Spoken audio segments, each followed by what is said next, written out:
This is a great episode to have this January in 2023, because I understand it's all about children. It's focusing on co-parenting children. Everything is child focused. So we have on the program today, Elaine Taylor-Klaus. Her partner, Diane Dempster, is not here, but they have a company called Impact Parents, and it is a most unusual company.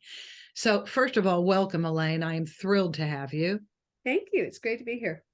Okay, so in your own words, please describe what Impact Parents is. So we are a virtual company. We've always been virtual. We are a private sector business for the public good. So we support parents of what we like to call complex kids, parents and professionals. Kids usually with neurodiversity, ADHD, anxiety, autism, depression, learning disabilities, that kind of thing.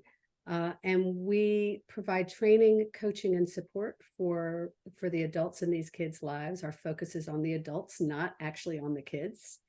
And the secret sauce to what we do is we teach coaching skills to parents and professionals as a way to communicate differently with and empower these complex kids to become their amazing selves, because they really have extraordinary capacity. And when you take an empowerment-based approach like coaching, it really sets these kids up for success. Parenting is tough under any situations. Indeed. Co-parenting after a divorce, during a divorce. Let's start with during a divorce. Or before a divorce, or yeah. Exactly. Right? So when I say during a divorce, before the divorce is final, I call it the emotional divorce, because parents' emotions are all over the place, and they have to settle themselves first before they can focus on their children. And then you kind of figure out a rhythm to co-parenting the best you can once it's done. So here's my first question to you: complex or not complex children? While parents are figuring out their own emotions and sorting out the blame that they have to stop placing on the other person in order to move forward and live a life, how can they focus on their kids? Well, so it's a great question. And ultimately, the way you focus on your kids best is by taking care of your stuff and your own emotions and managing yourself first. So I was just leading, we run coaching groups, and I was just with a group of parents of young adults, half an hour ago. And the theme we were talking about was don't take the bait, don't take it personally. Like, keep your emotionality out of your conversations with your kids, because they're having their experience and you're having yours. So as a parent, if you're going through the emotional roller coaster of divorce, it's really important to deal with that and deal with your own stuff and get the support you need to manage your own emotions, so that you're not dropping that on your kids on top of everything else they're going through. Can't do it without professional help, can you? I don't know. I mean, I'm sure some people can, but I think professional help helps a lot. And it's quintessential. It's put your oxygen mask on first. Like, take care of you. And I think it's very hard for parents to accept that taking care of ourselves is taking care of our kids. We tend to see it as an indulgence, or particularly when you have complex kids, but I think for all parents, we feel guilty. We feel like we should be taking care of, all of these shoulds around our kids. And we think that it's selfish to take care of ourselves. But the truth is that if we don't take care of ourselves, it's really not fair to our kids. That's selfish. Yes. And, it's interesting. Parents somehow need to get out of that blame cycle. Blame has a cousin to it, and the cousin is, you've never met my needs, so it's all your fault, the divorce, and because you've done all these things that were wrong and you didn't take care of my needs. So blame and resentment. Okay. Right. Yeah. Is what I'm hearing. Yeah. And in coaching, we would say, what's the dream behind the complaint? So you got a complaint, right? Whatever that upset is. And you can blame and shame all day long to point fingers why, or you can say, okay, what is it that I really want? And what's that dream? Which allows you to move towards something instead of getting stuck in that blame place of moving away from something. This has happened all too often. In mediations, they're in the blame cycle. They come to mediation to supposedly work out details of the settlement, the co-parenting schedule, the assets and debts, all that good stuff, how to manage two households on the same money that we put into one household. Right. But they can't focus on that because they're very focused on themselves. And my heart has always gone out to people in that hamster wheel of emotion. Not a therapist. I can't get them off that hamster wheel. All I can do is say we need to focus on the present. But it is possible to get out of the hamster wheel with help, some type of help. Okay, great. Yeah, no, I think it absolutely is. It's hard to get out of the hamster wheel if you haven't acknowledged you're in it in the first place. So, I think for many, many people, and this is kind of this foundational concept of coaching, you have to start by helping them find the awareness of what's really going on. If a parent, and I see this a lot because I work with lots of couples who are divorcing or have divorced or are trying to co-parent after a divorce, there is a lot of blame throwing. And it doesn't serve the kids, but it also doesn't serve the adults. And so helping them see the ways in which holding on to that resentment is actually their choice and is actually making it harder for them. People really don't do anything if they don't see what's in it for them. And so I think a lot of helping people let go of that blame and in the resentment is the resentment somehow justifies my experience. And so if I hold on to my resentment, then somehow I'm not wrong, or I'm been hurt, or like I can justify whatever those feelings are. And so getting through it and letting go of resentment and finding forgiveness, even if it's not about letting go of who did what, but it's just letting go of my holding on to that negative emotion around it. That's the piece that I think can be so difficult and is probably the most powerful shift for anybody to make in a divorce. I understand. All right, let's focus on what you actually do for a living with complex children. So you work with people who are not divorced and divorced. So it doesn't matter what situation they're in. You work with them on how to deal with their kids. So let's start with, where do you come in first? When do people call you? When do they need you? It's an interesting question, and the answer is yes. It's kind of always. So I don't work specifically with kids. I work with parents, and I work with parents of kids anywhere from 4 to 44.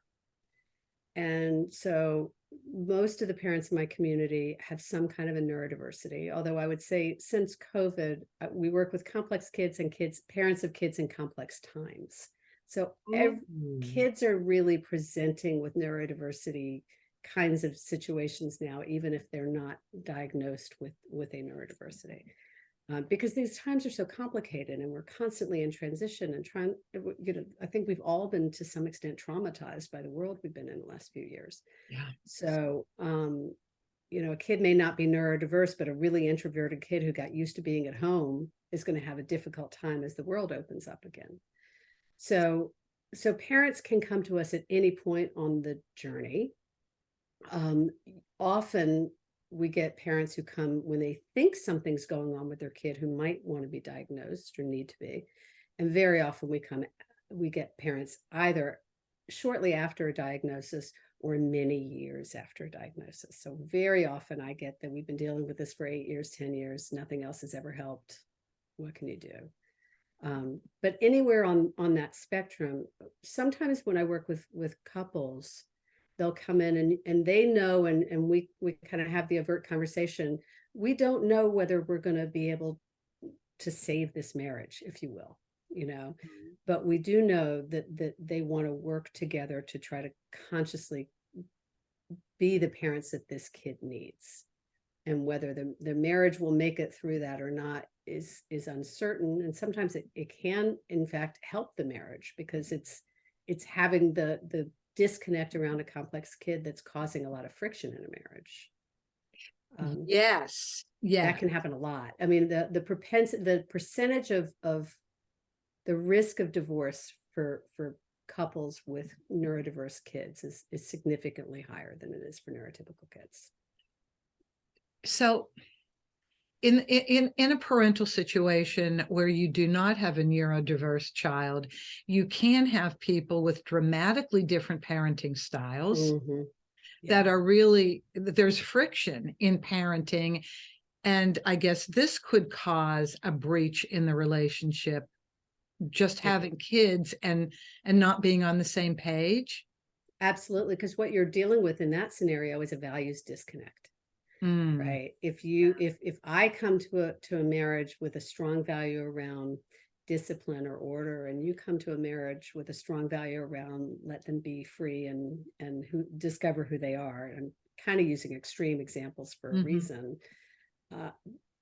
What brought you together as young singles may be very different from what is pulling you apart as young marrieds with kids.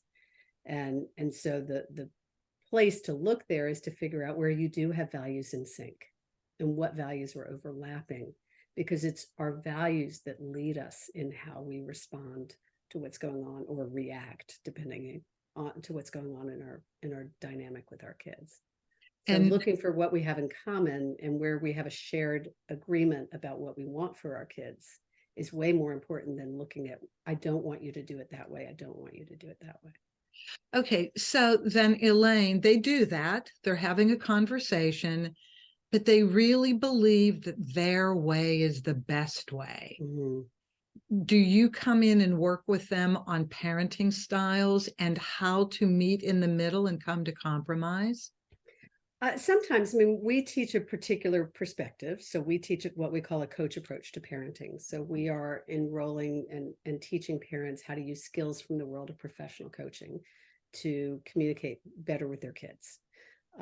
If we've had this scenario, I was just thinking about this one couple where they really wanted to be authoritative parents. They thought that was a very strong value. And so we coached them through, how do you move forward with this, and sort of got them to experiment with it a little bit and let them see what the results are, and then try this other approach and see what the results are and let them make a conscious choice. I mean, my husband and I are, I would say, very much in sync now, but we weren't always. And in the early years, a couple of years, I'm a coach, and then he became a coach. And a couple of years later, I asked him, what was the shift? What made the difference? And he said, I couldn't deny anymore that what you were doing was working. Really? Really. But it took a few years for us to find a way to work with each other and get on, you had to get in the same book before you got on the same page. And it took us a while to get to that point. We got some support. We had a therapist. We had a couples coach at one point. It took some time for us to figure out, this is more important to you than to me, so I'll let this go. And this is more important to me, or this is more important for the kid than for you, so you're going to have to let that go. But really understanding, if you look at it from a perspective of values and looking for the healthiest expression in that moment, for whatever that issue is, you can really work through a lot of conflicts. May I ask, what was it that got your husband to say, I just had to finally admit that what you were doing was working? I have neurodiverse kids. I have very complex kids. And my eldest kid was particularly complicated and was given to massive meltdowns and tantrums and fits, and had a really, really hard time following through with directions or cooperating. And as I started taking a coach approach and changing the way that I was communicating with them, they got more cooperative, and they were able to move through their life and through their day with less upset and more peace. And at some point it became clear that when he was trying to get them to whatever it was, it often ended up in a friction. And when I approached it differently, he had to get over the fact that he thought I was letting them get away with stuff, right? Okay, I've heard that a lot. That happens a lot. But when you've got neurodiverse kids, they're not naughty, they're neurological. And so we have to meet them where they are, not where we wish they would be. And when you do that, you can sort of gently invite them to grow and move in the direction you need. And I couldn't, at first, it was really interesting. I remember this so vividly. He would ask me to tell him what to do.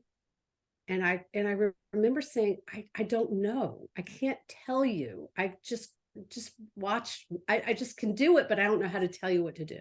So at first there was a lot of challenge because he could see that what I was doing was working, but I wasn't yet able to explain it. As I got better into this and became a coach and began to have language, I could communicate it more effectively to him. Because what happens often in a dynamic is that one parent will be doing the training or the learning, particularly when you have a kid who's got a diagnosis, and then the other parent, and then they're trying to educate the other parent, but the other parent's being resistant and defensive because they don't want their spouse to tell them what to do. They haven't done the learning and the reading. So that's this other kind of really complex triangle that happens. I want to hear an example. What is a coach? What does it sound like for a coach approach versus this ain't working? All right, my favorite story. Great true story. My middle kid is in 8th grade, and she's supposed to go to the school dance. And she'd been planning for a couple of weeks to meet her friends and go to the school dance. And on Friday afternoon of the school dance, she comes home and she says, I'm not going to the dance.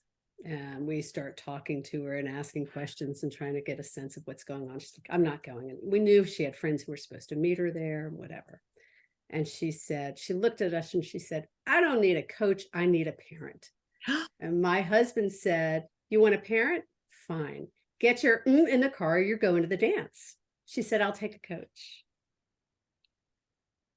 So, a parenting approach would be, you follow the direction. I said, I told you to do this. You said you're going to do it. I'm holding you accountable. A coach approach would be, what's going on that you don't want to go to the dance? Have you talked to your friends? Guiding them through the process to make a decision. So she didn't go to the dance, but she knew why she wasn't going to the dance. She communicated effectively with her friends around it. So she didn't anger her or piss off her friends. Like, she had an awareness to the decision she was making. That's Did it need to make sense to you, her mother? No, it needed to make sense to her. She was a 13-year-old kid. She needed to make a conscious decision. I was much more invested in her making a thoughtful decision than I was in whether or not she went to a school dance. Because as a parent, I could say, well, but I don't want her to miss out on that experience. That's what I was going to do. Devil's so good for her socially. And I could come up with all these reasons why I think she should go to the dance. Right. But I wasn't the one going to the dance. And that's what most parents would do. They would worry about, oh my God, she's going to look back. She's going to get mad that I didn't. Yeah, exactly. No. So the coach approach is about a collaborative process of problem solving with your kids. I want my kids to become decision makers in their lives. I don't want to tell them what to do to such an extent that they don't even try to figure it out themselves, because they know if they just wait long enough, mom's going to fix it, which I did for a long time. I want to guide them through the process of problem solving so that they know how resourceful they are, so that they know when something comes up, they can handle it. So when my son at 19 years old gets in a car accident, somebody hits him, not serious. He gets out of the car, he's talking to the other woman, he's talking her off the ledge because he's calm and he knows he didn't do anything wrong and he's fine. And he calls us and he says, I'm okay. And I'm waiting for the police. And because he's got the capacity to handle what comes at him in life because he learned problem solving. So is there an age, though, that you can use the coach approach, but until that age, you really shouldn't? No, because think about it. 2-year-olds, we do this with 2-year-olds naturally. We say, do you want to wear the blue or the red? Do you want to brush your teeth standing up or sitting down? We give them choices when they're really little. And those are decisions. And Okay. then somehow we stop doing that. We feel like they hit grade school and somehow we expect them to fall in line and start following directions like a good factory worker. But up until then, we're pretty flexible with them because we allow kids in preschool and even through kindergarten to have more input and more agency. And then we somehow, the elementary school years, we kind of take it away from them. It's counterintuitive to me. That's such an interesting comment. And I understand what you're saying. Yeah, that's why Montessoris are so, so popular, because in Montessori, they show them how to do something and then they let them do it and they give them a sense of agency. And I believe in cultivating, fostering a sense of agency in kids. And you can do that with kids of any age. We say 4 to 44, but it definitely works with 2 and 3-year-olds. So when your husband came over to the coach approach side, did he do it well? And did your kids appreciate and recognize that he was changing? Oh, absolutely. And it was really interesting. One summer, few years ago, now my kids are older. So this was probably, my eldest was probably in their mid-20s and my youngest was kind of 6 years younger, mid to late teens. And there was one summer where each of our kids, they were in 3 different cities because, one was at school and one was living in LA and one was wherever. All 3 of them came to us one summer and said, thanks for being coaches. It was fascinating. One was, my youngest was the director of the school musical, and it was using the skills he had learned, the emotional intelligence to navigate all the different drama of a high school musical. And the middle kid was working, I guess it was working at a summer camp for complex kids and was learning how to put boundaries in place and set limits and accountabilities. And then I can't even remember the oldest kid is an actor and was probably on set navigating something there. But all 3 of them to a number came to us and said, thanks, we get now that we understand how to communicate in a way that many of our peers do not. Wow. Oh, Oh, yeah, it was that's really so cool. It was like the ultimate parent win. It was great. God. No, that felt really good to me.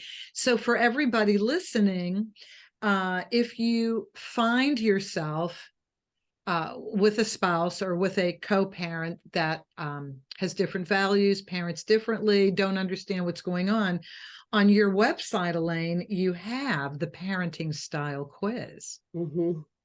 Yeah. And the parenting style quiz is it's just a little glimmer to begin to see how you're responding as a parent. We tend to parent either the way it was modeled for us, or we try to parent unlike the way it was modeled for us. Right. Yeah. Either way, when we're not conscious of how we're parenting, we tend to parent reactively. And so what we are a proponent of is parenting is responding instead of reacting, to parent consciously. So in the parenting style quiz, you'll meet maxed out Maxine and lost Lois and angry Andy and angry Ann, and like the ways that we tend to react when we're not our best self. Yeah. As parents. But then we have to remember that there's this conscious Connie or conscious Carl in all of us. There's also this really positive, proactive, thoughtful, responsive parent. And we all have those moments, ideally, but I think most of us do. When we're not reacting, when we're calm, when we're not taking things personally and not taking the bait. And what we try to do with the coach approach really is to cultivate that part of ourselves that's a conscious parent, and a conscious co-parent. I mean, coming back to working with families with divorce, whether you're married or not, you're still co-parenting. And sometimes our job as a co-parent is to help our kids be in relationship with that other parent. A lot of times our job is to help our kids be in relationship with their other parent. Regardless of the reason why you're not together anymore. That's right. And so if we can take our own stuff out of it and not put the baggage on it, we can allow our kids and invite our kids to be in relationship with our co-parent, because our kids are going to be in relationship with their parents as long as we're alive. Mhm. And most of us, most people, even in a divorce situation, there's still some relationship with the other parent. And so why not put the effort into making that as healthy a dynamic as possible, not only for your own energy and, karma and whatever you want to look at it, not only because it feels better for you not to hold resentment, but because it's so much healthier for the child. And I mentioned to you earlier, I had a couple I worked with in Northern California. They actually lived in two different states, two different cities. They were a divorced couple. They were co-parenting better than almost any couple I've ever worked with. They were so conscious and so supportive of each other and so not reactive of each other. They recognized that they were good friends, but they weren't great, marriage partners. And they supported each other, and it allowed them to support their kids in unbelievable ways. I've never seen anything quite like it. It was quite beautiful. But And I think we all have that capacity to some extent, right? it sounds like it's very relaxing. The edge is off, the pressure is Yes. gone, and you can have an easier going dynamic with your children and with the other parent if you try the coach approach. Yeah. Well, you know what? Here's what just came up as you said that, because I think there's more peace, more calm, less stress. And part of it is because with a coach approach, you really begin to get a sense of what's really in my control and what's not. Yeah. Where's my influence and versus where's my control? And you start letting go of those things that you really can't control. And I remember standing with a dear, dear friend in the cul-de-sac one night while his ex-wife was 3 hours late bringing the kids home, right? Okay. And Finish. it happens. Yeah. And he couldn't control that. He couldn't control all the things that he would have done differently, except for when they're with their mother, she's the parent. Yeah. And he had to learn to come to terms with he could influence what he could influence, but you can't influence everything. And I do believe that parenting is a daily exercise in letting go. Oh, um nicely I said. mean, just every day, it's what it's all about. I mean, our job really is to learn to let go and transfer the ownership, the reins to them, right? But we have to practice that every single day. And in a divorce situation, you get a fast track to that Okay, because so wait a minute. So the job of a parent is to keep their kids safe to and to let go. How do you make those two things hmm, work? it's a good question. I think our job is to keep them safe, healthy, alive to a certain point, to the extent that we can. Mhm. But they are a separate, autonomous human being, and we cannot completely do that. We cannot control for variables like disease. We cannot control for variables like accidents. We can minimize risk, Yeah, right. but we can't.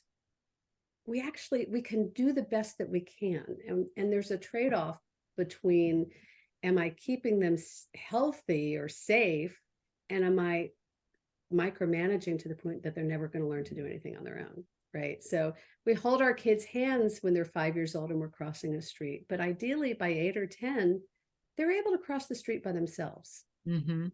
And that's our job. Okay, so let's do a little bit of an extreme situation here. So you have a complex child, which can be a little destructive to a relationship if both parents can't handle it. And Right. quite often, one parent can't handle it depending on the extent of the complexity, right? Or can I just add one thing? Or Sure. quite often one parent also has their own complexity. Okay. Say more. Well, you got a kid with neurodiversity, you got at least a 50% chance that one of the parents has neurodiversity too. Oh, Yeah. okay. So, Okay. Is and that often not diagnosed, the but there. parent typically goes in denial? Or the parent just doesn't know. I have parents call me every week. My kid was just diagnosed, and now I'm realizing I do too. I have it too. Happens all. I was diagnosed in my 40s Oh because my. all my kids were diagnosed. It's like something's something's going on here, and it's not the water. It's neurodiversity, it's genetic. I really never thought about it that way. Okay, but here's where I want to get to. So what does the parent do who gets what you're saying, wants to take the coach approach, is all in on, this is my child, I don't care what the issues are, I adore this kid, and I'm going to give it my all? Completely opposite parent. What does the parent who's all in do? I love this question. So what we often say is it only takes one parent to turn the tide. And that's because you can't control your co-parent, but you can control, or you can pay attention to, your relationship with your child. And your relationship with your child is what sets the tone for their self-concept, for how they see themselves, their self-esteem, for you. All it takes is one adult in a child's life who believes in them and is in a healthy, constructive relationship with them, for them to learn to be in a healthy, constructive relationship with themselves. It's ideal if it's both parents. I really love to try to get parents to work together, but I get a ton of calls from parents saying, I can't do this because my co-parent, my spouse, isn't on board, doesn't believe in it, fill in the blank. Right. And my response is always, so start with you. It only takes one person in a child's life to make a difference in that child's life. And the research supports that unbelievably. And you can't worry that I'm the strict parent, I'm the this parent. I'm like, when people say that in my mediations, I'm like, no, you're the responsible parent, and your child will know it as he or she gets older. They're not going to look at you in an adverse way because you made sure the homework was done, because you talked things out differently. If you do it respectfully, if you do it from a collaboratively. Now, if you do it with a hard line, I've got to compensate for my other parent who's right. If then you're over calibrating. Okay. Right. So the goal isn't to have one extreme and the other. You need to be consciously in relationship with your kid and meet your kid's needs. If this kid needs a little bit more structure, then what do you need to do to work with them to create more structure? If this kid needs a little bit more license and flexibility, then how do you create that? But I often say that when you got a parent of multiple kids, if the kids turn out really different, that's a sign of good parenting, because it's a sign that you're not trying to have all your kids fitting into a mold. I get it. Our job is to meet each of these interesting, fascinating, growing humans where they are and help them become whoever they're supposed to be. But that doesn't mean help them become who we think they're supposed to be. And that's hard as a parent. You know what that is? And that was such a great statement you made. I want to close this little piece with another question. And that is, what do you do, Elaine, when your child comes back from the other parent? We'll just say dad. Men are not worse than women, just comes back from dad. But we didn't, we stayed up till like 11 o'clock at dad's house. We did video games. I had such a good time. An 8-year-old who's supposed to be in bed at 9. Yep. How's mom supposed to react? Well, I'll start with what we don't want to say is, I can't believe he let you do that. That's so unreasonable. You need to go to bed. Like we want to stay out, reserve our judgment for a separate conversation. And maybe you've got a healthy collaborative way to have a conversation, a co-parenting conversation with your ex, hopefully. So you want to keep the conversation about the parenting with the parent. Okay. Right. So with the kid, you can talk about, maybe it's, well, how was it hard to get up to go to school the next day? Not in a judgment way, but to help raise a child's self-awareness, help them see, I get it was really fun. What would happen if you did that every night? What would that be like? So that you're not judging it, right? But you're bringing in what we call metacognition, right? You're raising a child's awareness to the natural consequence of that choice, and whether that's a choice they want to continue to make, what the impact is for them of that choice. I see. I really do get it. And so it's more of a coach approach. that Good. you're engaged with your child. How did you feel when you got up? How would it be? What do you think it would be like if you did that every single night? Just getting their input and their perspective. I think that's brilliant, Elaine. And not interrogating them, but staying Right, curious. The exactly. term that I would use is curious. I mean, in our family, we used to have something called rock and roll lifestyle. So rock and roll lifestyle was when a kid would say, I want to stay up late to do this or that, or we've got whatever it was. The deal was, okay, when you're in rock and roll lifestyle, when you're a rock and roll star, you still got to get up when the bus is leaving or the plane's leaving the next morning and make it to the next show in the next town. Right. So doesn't matter how late you're up all night, you still got to get up and go the next day. And so we always had this deal of there was a construct around it. So it wasn't just, oh, you can stay up late. It was understand that if you stay up late, that means it might be harder to get up tomorrow morning. And so what will help that happen and getting their buy-in to it. So even if you have a kid in another person's house, at an ex's house, you might, before they go, knowing that this is likely to happen, instead of judging them and making it wrong, you may start asking questions of the kid before you go. Now, what do you have coming up? Are you going to need to try to get more sleep? How's it going to go for you? So that you're raising a child's choice to what they're doing instead of it feeling like Disneyland. This is so wonderful and amazing. And I would be remiss if I didn't end this interview with this question. Okay. What goes on in Sanity School? You have Sanity School on your website. Should I be going to Sanity School? Don't you think everybody deserves Sanity School? I love that. I do.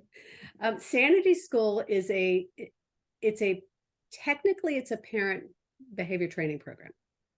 What it really is secretly is a coach approach to parenting or supporting kids, because we have one for teachers, it works for professionals and educational therapists, etc.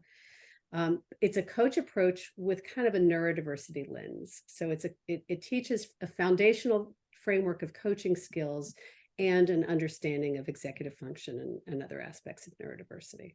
So, and there's an interactive quality with exercises and a community and, office hours, so you get feedback. So there's lots of other pieces that come with it, but it's designed to teach adults how to be more coach-like in their approach to their kids, to their work, to their spouses, to whomever. And it's fun. It sounds like fun. You just made a very difficult topic and situation, experience in life manageable. Just listening to you, this has become a manageable relationship. Well, I appreciate that. Thank you for that acknowledgement. I think that the goal is incremental change. And if we can focus on the process of creating change instead of only holding ourselves accountable to the outcomes, then we can be in the process. And I had a coach once who said, and I can't remember the numbers, I got to look this up, but I think if you make 1% improvement every day, 1% every day, when it builds, at the end of the day, you've made 37% improvement or something. I mean, I can't remember the numbers, but the notion is to really focus on tiny little changes instead of really big ones, to really little bits, to move the needle a little bit at a time. That's what has a cascading impact. I mean, it's really quite extraordinary. Incremental change has an exponential impact. Incremental change has an exponential impact. That's excellent, excellent philosophy. Elaine, I want every single human being to get in touch with you. Thank you. So that you're overwhelmed. I would love that. That'd be a great problem to have. We can handle it. Yes. And even though your information, your contact information will be in the show notes, there are people that when they're listening, like to jot down contact information. So easiest way to get in touch with you. Well, the easiest way is impactparents.com. And I do believe, Judith, catch me if I'm wrong, that we have a gift that we've got a free guide for in your Please. community. Is that okay? Absolutely. And so I think I'm going to make this up on the spot because I don't have it in my notes, but we'll do impactparents.com/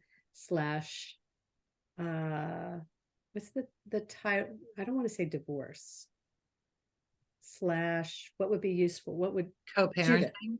co-parenting with a dash. Yes. Impactparents.com / co-parenting. Right. If you Because you're go a there, co-parent when you're not married. You're a parent. right. You're parenting when you're married. Well, and you're co-parenting even when Well, you're married. living in the same house, Yeah. kind of. Yeah. So we'll do impactparents.com / co-parent. And we'll have a guide there for you of sort of the top 12 coaching tips that we use to talk about parenting complex kids, but it's really good for all kinds of kids. This is excellent. I've learned a lot, and I'm not a kid any longer. And I've learned a lot. Thank you, Elaine. This was wonderful this was wonderful to have you. And thank all of you, as always. If you have any comments on the episode, if you have any topics you would like me to explore for you, you can reach me through SpeakerPipe on my website, theamicableddivorceexpert.com, theamicableddivorceexpert.com. And by the way, on February 14th at noon, Pacific time, I have a workshop with a woman named Patty McGuire. It's called Recipe for a Heart Healthy Divorce. And we're going to give you the 4 ingredients to a much better divorce experience than you could ever imagine, and put you more in control of yourself while you're going through what could possibly be an out of control situation. So please look for information on my website about that. You'll be able to sign up. Again, it's free and it will change your life, I guarantee you. So thank you, Elaine. Thank you, everybody, for listening. And as always, have an amicable day.